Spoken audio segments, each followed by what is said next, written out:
And forgive the housekeeping here. I'm just trying to get these things running before I neaten everything up. The motors that I'm sorry, the electronic speed controllers that I'm running are the HobbyKing X-car 45 amp, 45A, two of those.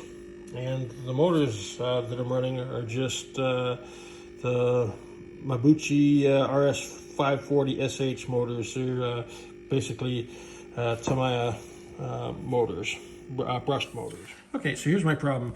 When I'm just setting up EdgeTX, excuse me, to work with this this tank for the first time. When I go forward, let's say, for the first time, even though it's being commanded to both motors to go forward, only the right motor is working right now. If I go to neutral to 0 and then do it a second time, then both motors work like they should. Same thing. I can go forward again now and it'll be paired up like they should be.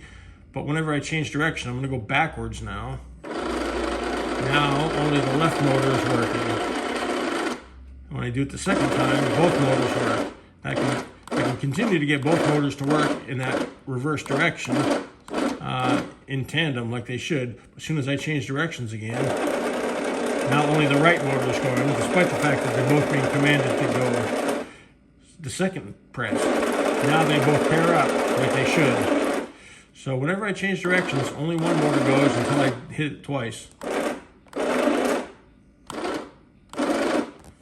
All right, there's my problem. I'm wondering if it's the electronic speed controller there, two of them actually, or whether it's something in my programming of EdgeTX, which to me is pretty straightforward. You know, you push forward, they both should start going in a forward direction.